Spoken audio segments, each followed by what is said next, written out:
Hey people, let us unbox my salt mill. It can be used for milling salt or pepper. I had started tearing the box, then I remembered to record. This is a battery-powered mill.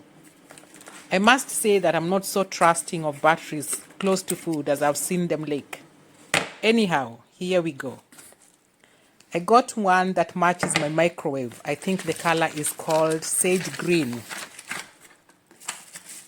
So it comes with 4 AAA batteries and a whole lot of instructions in numerous languages.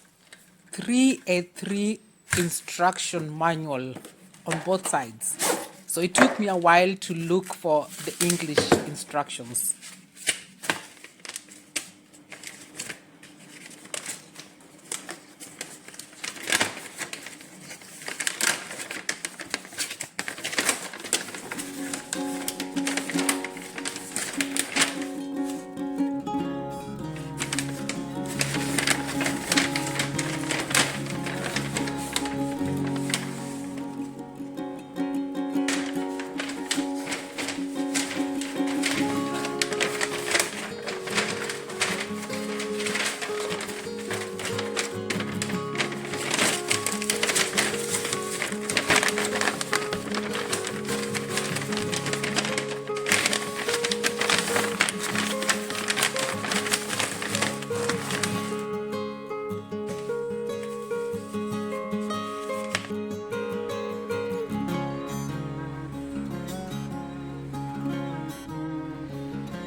I'll have to clean it before I can put salt into it to start using it. It will be featuring in my many videos to come, so watch the space.